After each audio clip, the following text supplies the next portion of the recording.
ఇంతకు ముందు ఎన్టీ రామారావు ఉన్నప్పుడు 2 కిలోల బియ్యం వచ్చేది మనకి. ఇవాళ ఎవరు ఇస్తున్నారు అని చెప్తే మోడీ గారు ఇస్తున్నారని చెప్తున్నారు. బాబు మోడీ గారు ఇస్తున్నాడు ఎప్పుడు చెప్పడు. మోడీ గారి ప్రభుత్వం ఇవ్వచ్చు కాక, కానీ మోడీ గారు మాత్రం నేను ఇస్తున్నాను మాత్రం ఎప్పుడు చెప్పడు. 140 కోట్ల ప్రజలు నన్ను ఆశీర్వదించి దీవించి ఆ కుర్చీ మీద కూర్చుండబెడితే వారికి సేవ చేసే భాగ్యం కలిగింది, నాకు నా జీవితం ధన్యమైందని చెప్పే వ్యక్తి నరేంద్ర మోడీ గారు గుర్తుపెట్టుకోండి. కేసీఆర్ లాగా డబుల్ బెడ్రూమ్ ఇస్తున్నా నేనే, పెన్షన్ ఇస్తున్నా నేనే, మీకు కళ్యాణ లక్ష్మి ఇస్తున్నా నేనే, ఎప్పుడు మోడీ గారు నేను ఇస్తున్నా అని చెప్పడు. కానీ కేసీఆర్ నేను ఇస్తున్నా అని చెప్తున్నాను కాబట్టే ఇవాళ మా భువనేశ్వర్ గారు కావచ్చు, మా దశమత్ రెడ్డి గారు కావచ్చు, ఇవాళ మోడీ గారు ఇస్తున్నారని చెప్పారు. కానీ మోడీ గారు ఎప్పుడైనా ఉపన్యాసం వెళ్ళి ఎప్పుడు కూడా నేను ఇస్తున్నానని మాత్రం ఎప్పుడు చెప్పలేదు. మోడీ గారికి ఎవరు, కేసీఆర్కి ఏమున్నది? కేసీఆర్ కూతురు ఉన్నది, కేసీఆర్ కొడుకుంటాడు, కేసీఆర్ అల్లుడు ఉంటాడు, కేసీఆర్ సలహా కొడుకుంటాడు, కేసీఆర్ బాబాలు ఉంటాడు. వాళ్ళందరికీ ఏదో ఒక పదం ఉంటుంది.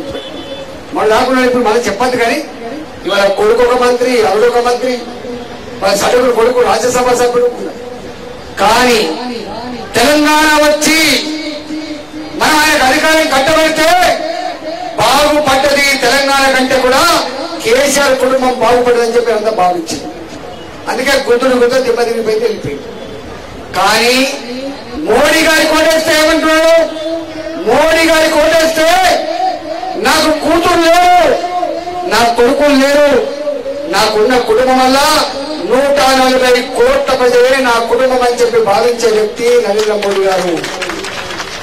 అంతేకాదు, అన్నిటికంటే ముఖ్యంగా ఏ పేదింటి బిడ్డగా నేను పెరిగిందో ఆ పేదవాళ్లకు లాభం చేయడమే నా కర్తవ్యం చెప్పే వ్యక్తి నరేంద్ర మోడీ గారు. అమ్మా, ఎప్పుడు కూడా కేంద్ర ప్రభుత్వం రాష్ట్రానికి డబ్బులు ఇస్తుంది. ఆ డబ్బులతో మనకు పనులన్నీ అవుతూ ఉంటాయి. రాష్ట్రాల నుంచి వచ్చిన డబ్బులైనా కేంద్రం నుంచి వచ్చే డబ్బులైనా మనం పన్నులు కడితే వచ్చే డబ్బులు తప్ప ఎవరి ఇంట్లోకి తెచ్చియాలనే విషయం మీకు తెలుసు.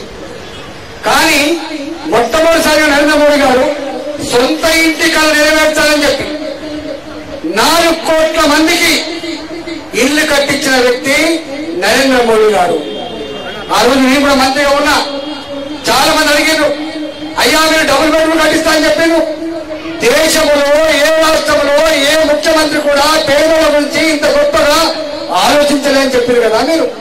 ప్రధానమంత్రులు చాలా మంది వచ్చిండ్రు పైను, కానీ పేదల గురించి పట్టించుకోవాలని చెప్పారు కదా మీరు.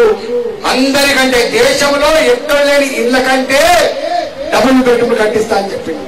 దాని ఖరీదు గ్రామాలలో 5,04,000 రూపాయలు, పట్టణాలలో దాని ఖరీదు 7,50,000 రూపాయలు. కట్టించిందామా? ఇచ్చిండా ఇల్లు? ఇవాళ ఆనాడు మాలాంటి వాళ్ళం అడిగినాం, ఏమన్నాం? అరే కేంద్రం పైసలే మన పైసలే ఇల్లు తెచ్చి కట్టినా అంటే ఆ కేంద్రం ఇవ్వడానికి సిద్ధంగా ఉన్నప్పటికీ కూడా రండి ఎంఆర్పీఎస్ నాయకులారా రండి. ఇవాళ మోడీ గారు ఇల్లు ఇస్తానన్నా కూడా తీసుకోలే, పేదలకు మాత్రం డబ్బులు పెట్టుకుని మిమ్మల్ని అడిగినాం. ఇక్కడ కూడా మాకు అధికారం ఇవ్వండి, తెలంగాణ కూడా అడిగినాం, మాకు అధికారాన్ని ఇవ్వండి. కేసీఆర్ డబ్బులు పెట్టుకుని కట్టేయలేదు, ఆ ఇల్లు కట్టించే బాధ్యత మా చేతిలో పెట్టమని చెప్పినాం. కానీ తెలంగాణ ప్రజలు ఎందుకో మమ్మల్ని పూర్తిగా విశ్వసించలేదు.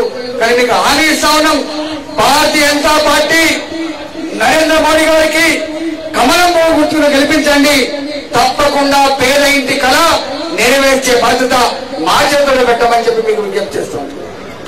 ఇవాళ అమ్మ